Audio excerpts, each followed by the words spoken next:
Alors bonjour à tous, nous voilà pour faire un petit point sur la présentation orale en fait du projet entrepreneurial en BTS hôtellerie.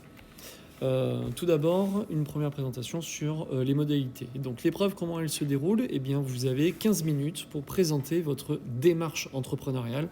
On reviendra sur ce sujet de démarche entrepreneuriale qui va bien au-delà de présenter un simple projet. Puis 30 minutes en fait d'approfondissement et clairement de questions, hein, d'échanges sur justement votre démarche et sur la pertinence de votre projet. Alors, de quoi est constitué le jury? Le jury, à minima, est constitué d'un enseignant en économie-gestion.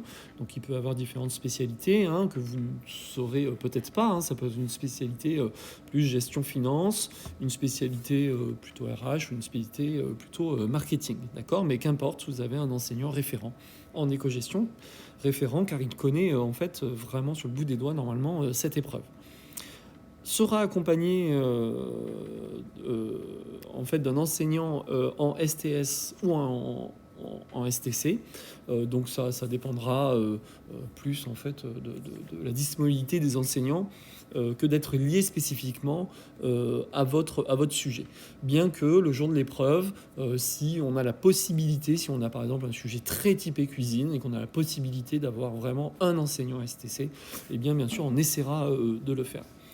Donc, en plus de ces deux personnes, vous pouvez avoir la présence d'un professionnel qui apportera un regard vraiment sur votre projet, sur sa pertinence et éventuellement sur certains écueils que vous pourriez commettre et puis sur votre, voilà, j'ai envie de dire, votre capacité à convaincre éventuellement un véritable investisseur. Alors, un petit point important pour l'évaluation, c'est qu'il s'agit en fait d'une évaluation individuelle. Ça, il faut bien l'avoir en tête, c'est-à-dire qu'il y a autant de feuilles d'évaluation que de candidats en face de nous. Donc effectivement, il y a un projet, il y a une équipe, hein, ça fait vraiment partie de la démarche. Cependant, vous avez une évaluation individuelle. Je vous encourage donc très fortement à connaître sur le bout des doigts votre projet. Bien sûr, j'ai bien conscience que certains d'entre vous se sont certainement répartis les tâches. Cependant, nous sommes là pour évaluer personnellement votre capacité demain à entreprendre une démarche de création d'entreprise. Il faut donc de façon individuelle que vous ayez cette connaissance et cette maîtrise. D'accord? Il se peut donc que dans la forme, les questions que l'on vous pose soient nominatives, hein. Voilà, Madame Untel, pouvez-vous m'expliquer les statuts juridiques que vous avez choisis pour votre entreprise? Eh bien, dans ce cas-là, c'est à Madame Untel de répondre. D'accord? Donc il faut bien avoir ça. Et si éventuellement notre candidat veut venir à son secours, c'est lui qui sera alors évalué. D'accord? Un petit point justement sur l'évaluation que je voulais souligner, hein. Eh bien, cette phrase est importante, hein. On évalue la capacité du candidat à réfléchir, à mettre en œuvre des outils et des méthodes nécessaires à la réalisation d'un projet entrepreneurial. Donc, je parle bien d'une démarche entrepreneuriale. Saurez-vous demain créer une entreprise? Et moi, la question que je pourrais vous poser, hein, pour faire un oral d'entrepreneuriat, c'est quelles sont les étapes de la création d'entreprise? Et finalement, j'ai pas besoin d'un projet derrière pour vous évaluer sur cette compétence-là. Qu'est-ce qui est important d'une création d'entreprise? Ça prend combien de temps? Quels sont les intermédiaires indispensables? Qu'est-ce qu'il ne faut pas louper? Quels sont les points qui sont négociables? Voilà, finalement, je pourrais vous poser ces questions-là. Bon, il se trouve que l'épreuve, nous, on évalue en fait cette compétence, cette connaissance de la démarche entrepreneuriale au travers d'un projet. Mais il ne s'agit pas d'évaluer la pertinence ou les chances de succès du projet, hein. Donc voilà, on n'est pas là pour vous dire votre projet il est hyper bien ou pas. Alors bien entendu, on va être influencé par sa pertinence, ça c'est normal, mais plus la démarche sera correctement réalisée, plus le projet en sera pertinent. Voilà, c'est une petite parenthèse là-dessus. Allez, on va rentrer vraiment dans le détail. Donc au niveau de la structure de votre oral, bon, ça ce sont des préconisations, hein, que je vais vous faire. Bien entendu, il n'y a pas de structure imposée sur l'oral, mis à part un maximum de 15 minutes. Donc voici aujourd'hui ce que je vous préconise. D'où vient cette préconisation? Tout simplement des tendances actuelles du monde de l'entrepreneuriat. D'accord? Donc allez voir un peu ce qui se passe dans un incubateur ou dans des concours de création d'entreprise. Allez voir des jeunes start-upers, hein, ou des gens qui se lancent, des entrepreneurs. Eh bien, vous verrez que aujourd'hui, c'est la structure un petit peu que l'on attend de vous. D'abord le pitch. Un pitch, c'est 180 secondes, d'accord, hein, c'est le format à peu près. Alors attention, on est sur un oral, hein, donc on n'est pas sur un concours de pitch. Hein, donc si vous faites 190 secondes, hein, c'est pas grave. Et si vous faites 120 secondes, c'est pas grave, d'accord. Donc ne soyez pas dans un stress supplémentaire déjà que celui de d'énoncer un pitch. Le fondement du pitch, c'est de projeter l'auditoire dans votre concept, d'accord. Le plus important, c'est que quand je vous écoute, en fait, eh bien, je me sens être un client et je me sens voyager dans votre entreprise. Je me sens immergé dans votre ambiance visuelle, votre ambiance sonore, votre ambiance olfactive. Je me sens en fait, j'entends en fait déjà les équipes eh bien, dans mon oreille qui sont en train de me tenir un discours de vente particulier parce que le champ lexical que vous choisissez est un reflet des valeurs de votre entreprise. Vraiment, je vais me répéter sur cette phrase, hein, mais le champ lexical que vous avez choisi est un reflet des valeurs de votre entreprise. Alors, un champ lexical, c'est quoi? Eh bien, c'est un nuage de mots que vous avez sélectionné préalablement et vous allez tourner autour de cette, je sais pas, de cette vingtaine, trentaine de mots, d'accord, et pour vraiment me projeter là-dedans, d'accord. Bien sûr, ces mots sont une extension de vos valeurs et de votre concept. Hein. Je vous conseille un petit brainstorming avec votre équipe pour sortir votre champ lexical, puis d'établir votre pitch. D'accord. Donc, le pitch, hein, je vous ai eu déjà donné pas mal de documents issus de concours d'entreprise, hein, attention, voilà là-dessus. Faites attention sur les pitchs, si vous commencez à taper comment faire un pitch sur YouTube et tout, la plupart des trucs, c'est un peu, je trouve ça un petit peu bancal. Donc il faut vraiment d'abord sélectionner la source, c'est beaucoup plus intéressant. Ok, donc je commence par mon pitch, j'en ai donc pour à peu près 3 minutes. Ensuite, une étape importante à l'heure actuelle, c'est de présenter l'équipe. Alors, l'équipe, elle se présente comment? Elle se présente individuellement. Non, pardon, je vais penser personne, vous présentez personne par personne, notamment en donnant le rôle. Hein, le chef de cuisine, le chef de salle, le maître d'hôtel, d'accord, le responsable, le community manager, le responsable des guests, etc. Donc, vous présentez vos rôles dans l'entreprise et vos compétences, d'accord. C'est presque un petit CV. Ne pas oublier, mais vraiment je le dis 3 fois, ne pas oublier la synergie de l'équipe. Bien sûr, il y a des compétences individuelles, mais en quoi votre équipe apporte une compétence qu'elle possède elle-même, c'est une compétence de groupe en fait, qui va vous faire réussir. Voilà. Allez, ça faut pas longtemps, d'accord, pour présenter une équipe, hein, perdez pas trop de temps là-dessus. Tout de suite, il faut, et j'ai envie de dire le 3, on pourrait le souligner, il faut me détailler le concept dans sa localisation. N'attendez pas, on a déjà eu un pitch, donc là on commence à être projeté, mais bon, on a envie d'en savoir plus. Ok, l'équipe est hyper performante, mais c'est quoi votre concept? Je veux vraiment que dès le début, dès la 4e minute, vous attaquiez eh bien, le concept. Vraiment, c'est quoi mon concept? Vraiment, je ne sais pas comment insister, mais on voit trop dans des jurys d'examen vraiment où le concept il apparaît à la phase de marketing opérationnel et vous dire ah, alors le produit voilà je vous présente et on sait enfin ce qu'on va manger dans ce restaurant quoi. Donc non, hein, le concept c'est quoi? D'accord, tout de suite. Et j'ai dit bien dans sa localisation parce qu'un concept peut être plus ou moins pertinent dans une ville ou dans une autre. Donc vraiment, je dis voilà, dans telle ville, soit en centre-ville, soit dans l'agglomération, soit dans la campagne, soit dans une zone hyper touristique, voilà le concept qu'on va développer. D'accord, projetez vraiment le jury d'entrée de jeu sur le sujet. Puis, et bien là, il va vous rester à peu près une dizaine de minutes, hein, peut-être 11 hein, à peu près. Et bien là, on va détailler le business model. Et bien là, je vais prendre l'exemple de Canvas, d'accord, et puis on va le dérouler case par case. Mais ça sera la diapo d'après. Bon, quand vous avez présenté votre business model, donc là, on a le concept.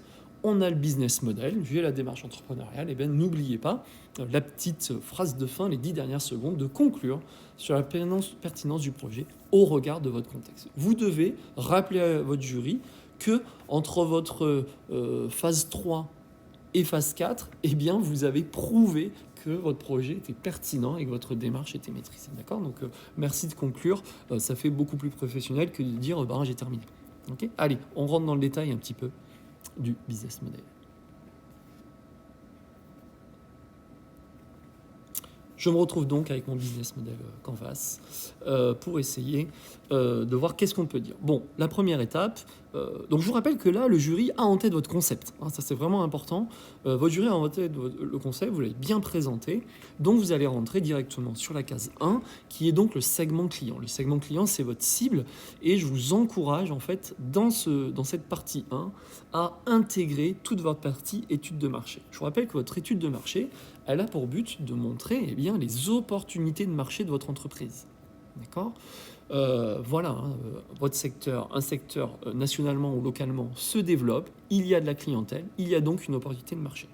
Je me lance, d'accord ? Est-ce qu'il y a peu de concurrence ? Pas trop de concurrence. Il y en a beaucoup, mais il y a encore de la place. Donc il y a une cible potentielle, c'est bien de la case 1, on parle bien du segment client. Donc parlez de vos cibles, montrez l'opportunité de marché grâce à des éléments de votre étude de marché pour convaincre que votre concept a une réalité par rapport à une demande. Alors, je me répète un peu là-dessus. Avant le canvas, vous avez présenté votre concept. Là, dans la phase 1, vous venez justifier que ce concept a une demande potentielle, une demande effective qui existe, et vous avez ciblé quelques-uns des segments à l'intérieur. D'accord ? Donc, sans étude de marché, effectivement, il est difficile de faire cette phase numéro 1. Vous êtes beaucoup à dire, oui, mais comment je présente mon étude de marché, ma démarche mercatique et tout, etc. Bah, en fait, elle va venir être explosée à l'intérieur. Deuxième phase, une fois que j'ai le concept, effectivement, je suis donc convaincu qu'il y a un marché en face, d'accord ? Et puis, vous venez de me prouver que vous avez une bonne connaissance du comportement de la cible. Eh bien, vous allez faire quoi ? Vous allez détailler la proposition de valeur. Alors, la proposition de valeur, hein, vu que vous avez déjà fait le concept, eh bien, vous allez rentrer directement sur votre marketing opérationnel. D'accord ? Donc là, le produit à fond. Vraiment, on veut savoir, on veut les cartes, on veut les tarifs, on veut savoir qu'est-ce qu'on peut consommer comme services principaux, comme services annexes. D'accord ? On veut tout savoir. Est-ce qu'il y a des services qui sont outsourcés, enfin je veux dire qui sont externalisés, eh bien peut-être à vous de les présenter aussi ici. D'accord ? Donc là, je vous laisse votre partie marketing opérationnel là-dessus.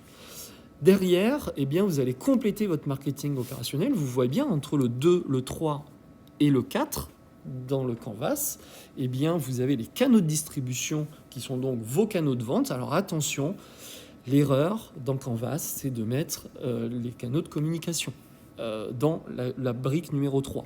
Non, dans la brique numéro 3, ce sont les canaux de distribution, ce sont les moyens, d'accord, pour vendre votre produit. Donc là, plein de choses s'offrent à vous, d'accord, hein, donc bien nous expliquer votre politique de distribution, donc peut-être physique, digitale, vos politiques de réservation, les différents outils. Est-ce que la réservation elle est interne ? Est-ce que vous faites appel à des prestataires ?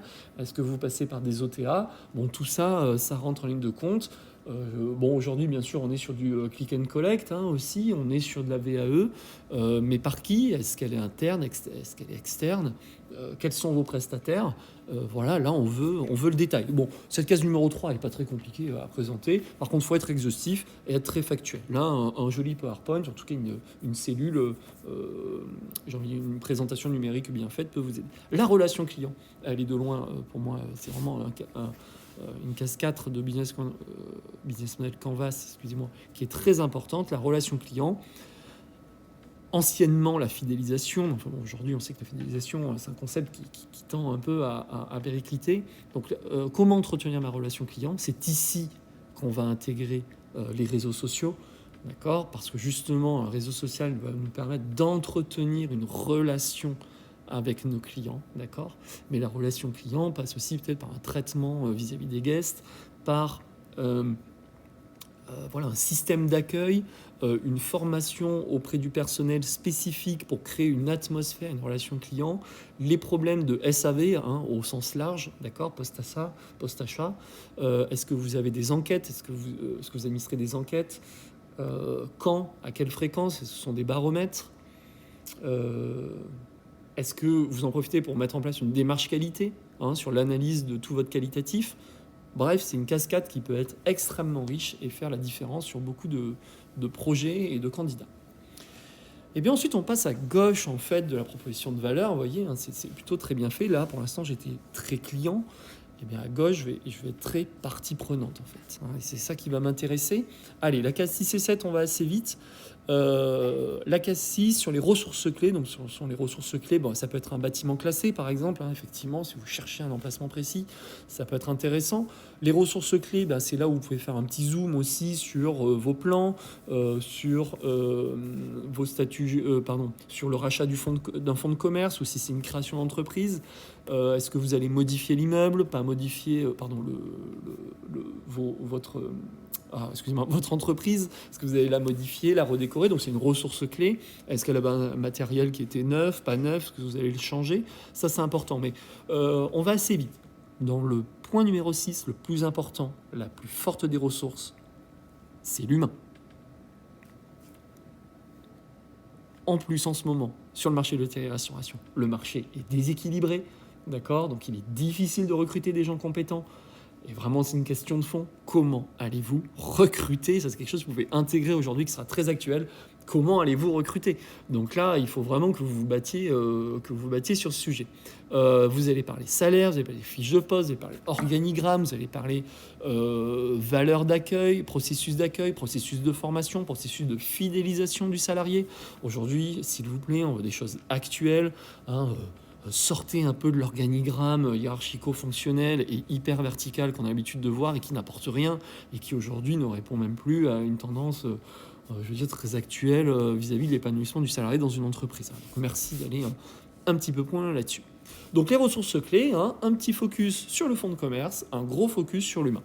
Je passe aux activités clés. Bon, là, les activités clés, globalement, c'est vos... Bon voilà, c'est vraiment votre cœur de métier. Écoutez, dans le secteur de l'hôtellerie-restauration, de toute façon, il n'y a pas grand-chose à dire, hein, à part si vraiment vous aviez une activité un peu spéciale. Voilà, j'ai pas d'idée comme ça en tête, mais vraiment une activité, par exemple, hyper saisonnière, vraiment sur un mois de l'année, parce qu'il y a un gros congrès qui s'effectue juste à côté de votre ville et vraiment votre établissement se transforme un peu à ce moment-là. Effectivement, vous pouvez parler un peu d'une activité clé un peu différente parce que c'est une source de revenus importante, mais c'est vraiment quelque chose de plus rare. Le point ensuite très important et qui est donc une grosse case, vous voyez sur Canvas, c'est la case 8 à gauche de la proposition de valeur. Ce sont les parties prenantes. Donc, ce qu'on appelle les partenaires clés, je préfère dire parties prenantes, c'est un mot beaucoup plus actuel. Les parties prenantes, il y en a plein. Hein. Il peut y avoir des associés, il peut y avoir des salariés, bien sûr, mais ça, vous l'aurez déjà passé en revue. Des fournisseurs, hein, et on veut la liste détaillée, hein, surtout si vous avez une politique d'approvisionnement local. Hein. Pourquoi? On veut des critères de benchmark, on veut savoir pourquoi tel fournisseur, parce qu'il livre vite, même s'il est un peu cher, sa qualité est irréprochable, parce qu'il a des labels, parce qu'il a des certifications européennes. J'en passe. Donc, les partenaires clés, on va retrouver aussi quoi? Eh bien, on va retrouver démarche entrepreneuriale, les partenaires de la création. C'est qui votre expert comptable? Est-ce que vous avez rencontré une CCI départementale? Est-ce que vous avez contacté une mairie qui a effectivement un système d'accompagnement? Partenaire clé, j'en reviens encore sur les fameuses subventions du conseil régional. Chiffrez-moi dans cette partie-là tout ce que vous avez eu. D'accord? Partenaire clé, ça peut être aussi des familles accompagnantes, parce qu'autour de votre famille, il y a quelqu'un qui est spécialisé dans la com, il y a quelqu'un qui est spécialisé, qui est comptable, hein, j'en sais rien. Voilà, parce que vous avez les parents, ils sont du métier. D'accord, vous avez des amis là-dessus, vous avez une amie qui est décoratrice d'intérieur. Enfin, les partenaires clés, c'est l'essence même de la démarche entrepreneuriale. Hein. Créer une entreprise, c'est créer à plusieurs. Mais c'est pas forcément des associés, c'est rencontrer des gens et trouver, identifier les bonnes compétences et les recruter. Vraiment, cette partie partenaire clé est indispensable. Allez, là, on vient de passer un petit peu tout le haut, hein, donc la proposition de valeur, à droite les clients, à gauche, la structure interne de l'entreprise, et bien en dessous, les deux fondements, vous voyez, c'est une maison, hein, les deux fondements, c'est la partie financière. Alors, la partie 5, les revenus, là, passez assez vite, en fait, c'est vraiment les sources de revenus par secteur d'activité. Hein. Si vous avez par exemple 4 canaux de distribution, vous allez dire, voilà, le premier canal, il va représenter 40% du chiffre d'affaires, le deuxième 20%, etc. Si vous raisonnez par cible, voilà, on a 3 cibles. Il y en a une, c'est 80% du chiffre d'affaires, les 2 autres, c'est 10%. Donc en fait, votre structure de revenus, elle peut se présenter comme ça. Donc globalement, la structure de revenus, comment vous pouvez la présenter? Soit par canal de distribution, soit par segment client, soit par saisonnalité. D'accord? Et bien sûr, les 3 ne sont pas exclusives. Hein, vous pouvez présenter limite les 3. D'accord? Pour voir vos différentes sources de revenus. La structure des coûts, la structure des coûts, il va falloir essayer de la présenter. Là, le défi, c'est que dans les 15 minutes, vous voyez qu'on a déjà bien attaqué les 15 minutes, il faut quand même présenter la partie financière. La partie financière, elle se présente, c'est le compte de résultat, le petit compte de résultat, hein, avec les chiffres d'affaires prévisionnels. Alors, vous pouvez partir sur des hypothèses hautes et hypothèses basses, hein, par exemple, de présenter ça à un jury d'examen. On a 2 hypothèses. Surtout votre hypothèse de taux de fréquentation, parce que ou votre TO, c'est vraiment là-dessus en fait que va se juger votre pertinence d'analyse. Et puis derrière, la structure de coûts, voilà, donc coût variable d'un côté, coût fixe de l'autre, avec les coûts d'occupation. Et puis vous présentez cette partie-là. Alors vraiment, ce que je vous conseille, c'est de présenter vraiment un tableau. Expliquer les chiffres un par un en descendant, les grands ratios, mais faites attention, c'est une partie qui peut être très longue.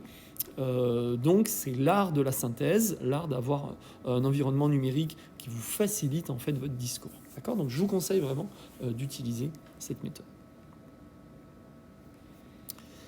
Alors, prends un peu sur le contenu de votre diaporama. On veut effectivement beaucoup de photos, s'il vous plaît.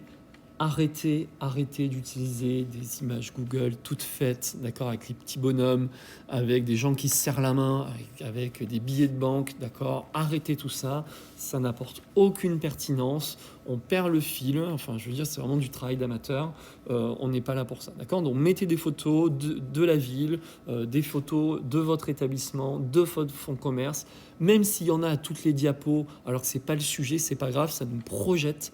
Hein, vous avez vu ce mot, je l'utilise beaucoup, mais ça nous projette dans votre établissement. D'accord? Des photos de vous en situation, des photos de vous en cuisine, vous en service, vous à un desk. Enfin, on veut voir, on veut y être. Quoi, hein. Demain, est-ce que je signe le chèque, quoi? Voilà. Pas sur les photos Google. Alors, les mots-clés, oui. Et des mots qui reflètent la stratégie. Si c'est pour me redire juste l'argument clé, non.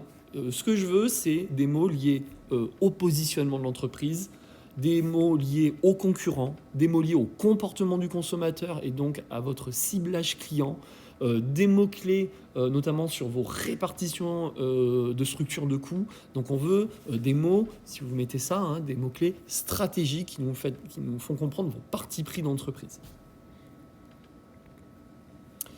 Le détail de l'offre, oui, il faut l'afficher, ou en tout cas le donner. Donc les cartes, on veut les voir. Les tarifs, on veut les voir. Les gammes de chambres, on veut les voir. La vente à emporter, on veut les voir. Enfin, on veut les voir. Le détail de l'offre, c'est aussi, voilà, vous dites, on a 2 menus principaux, dont 2 pièces maîtresses. On veut les photos. Parce que vous aurez préparé vos plats chez vous ou en cuisine, je sais pas, vous serez débrouillé, vous aurez débrouillé et vous aurez fait 2-3 exemples, quoi. D'accord? Et puis n'hésitez pas le jour J même à venir avec des exemples concrets de vos réalisations. Finalement, si j'étais face à un investisseur, moi je lui montrerais mon book en disant voilà, on veut faire un restaurant avec une thématique particulière, engagée et qui a un positionnement vraiment très différent sur le marché où on s'installe. Je montre ma capacité à le faire. Parce que tout repose là-dessus. Parce que si je ne suis pas capable de le faire, mon positionnement, il est mort. D'accord? Et les gens, en fait, je vais émettre une promesse, d'accord? Et puis finalement, les clients vont être déçus par rapport à cette promesse. Donc il faut que je montre ma capacité. D'accord? Donc le détail de l'offre, il est indispensable. Bon, effectivement, sur la partie, quand vous allez nous convaincre de votre opportunité de marché, le plus simple est d'afficher quelques chiffres clés à l'écran, hein, ça on y revient toujours, c'est vraiment indispensable parce que voilà, il y a quelques candidats qui ont un peu le syndrome de citer 5, 6, 7 chiffres comme ça, même s'ils les connaissent par cœur. Ouais, le problème c'est que moi je vais pas les retenir en 20 secondes, voilà, sachant que sur une journée je vois plein de candidats, je vais pas retenir mes chiffres clés, donc le fait de les afficher permet de stabiliser un peu l'information. vous pouvez glisser, et ça c'est hyper intéressant, c'est votre méthodologie entrepreneuriale. Je vous rappelle que c'est l'un des critères d'évaluation. Quand vous allez me citer vos partenaires clés, n'hésitez pas à glisser à l'écran la date de prise de rendez-vous. D'accord. Le nom des contacts. Vous avez rencontré en fait les vendeurs d'un fonds de commerce. Bah, mettez les noms, mettez la date de la visite, la date de rendez-vous. Voilà, vous avez rencontré quelqu'un d'une agence commerciale spécialisée en vente de fonds de commerce. Bah, le petit nom, le petit mail professionnel, ou vous savez l'imprime écran du mail de rendez-vous. Vous avez écrit à une mairie pour connaître le nombre de résidents de la ville ou le nombre de, je sais pas, création d'entreprise, etc. Ou les taxes. Tiens, voilà, vous avez demandé les taxes, voilà, d'accord, de devanture, par exemple, ou les taxes sur les terrasses. Eh ben, il y a le petit mail, là, même si vous ne le lisez pas, hein, mais voilà, on le verra, le petit mail avec les coordonnées de la personne de contact à la mairie, d'accord. Voilà, donc vraiment, faites apparaître en filigrane, un peu comme ça, l'ensemble de votre démarche entrepreneuriale, qui est un critère d'évaluation. Bon, ok sur la démarche, mais en fait, votre dossier, il fait que 20 pages, et vous avez 200 pages d'annexes. Pour, je ne sais pas à qui regardera cette vidéo, mais si ce sont des élèves autres que les miens, 200 pages n'est pas une blague. D'accord. Voilà, donc c'est 20 pages d'accord, sur le dossier, et oui, on est bien entre 150 et 200 pages d'annexes. Comment je présente les annexes? Il y a deux écoles. Il y a la version numérique avec un système de boutons, donc j'affiche l'annexe, et puis derrière, je suis susceptible de la montrer. Donc, par exemple, moi j'ai demandé, ah oui, tiens, vous avez parlé de tel chiffre, effectivement, d'analyse d'un segment client, est-ce que vous pouvez me remontrer? Bon, vous cliquez sur le bouton, puis l'annexe, elle apparaît. La deuxième, eh bien, c'est la version papier, bien sûr, et puis ça permet quand même d'avoir une version de secours en cas de plantage informatique. Et par contre, vos annexes sont triées, d'accord, en 9 petites pochettes, triées selon Canvas. Comme ça, quand on vous pose une question, ça permet de retrouver déjà plus rapidement un peu l'annexe, d'accord. Éviter le gros tas d'annexes, là, on ne pourra pas s'en sortir. Comment ça, il y a un système de boutons où j'appuie? Je vous montre. Par exemple, j'ai mon PowerPoint, d'accord. Ah oui, pardon, j'ai oublié de dire, voilà, dans tous les cas, vous donnez une liste des annexes à disposition du jury, d'accord, pour que je puisse vous dire, voilà, j'aimerais bien voir l'annexe 74 sur les contrats de travail, hop, comme ça, je vous ai donné le numéro. Je reviens de mes boutons, mais comment on fait numériquement? Regardez, en fait, là, vous voyez, j'ai une annexe, je suis en train de vous présenter un truc, et puis là, je vous présente une partie de Business Model Canvas, et puis voilà, je mets à droite les annexes. Donc il y a par exemple l'annexe 13, donc on pourrait imaginer qu'il y a 13, 14, 15, 16, 17, 18, 19, 20, voilà, qui sont affichés, avec annexe 13, 2 points et le titre. D'accord. Et bien en fait, qu'est-ce que je vais faire? En fait, je vais cliquer sur annexe 13, là, pouc. Ah ben ça marche. Oh ben c'est trop fort. Ah ben ça a marché. Donc là, je vous montre l'annexe. Et puis j'ai un petit bouton, voilà, juste en dessous, qui s'appelle retour par ici. Et hop, je reviens à ma première diapo. Et ben voilà, c'est pas compliqué. Ah ben voilà, ça marche. Ok, écoutez, merci de m'avoir écouté, et puis bon travail.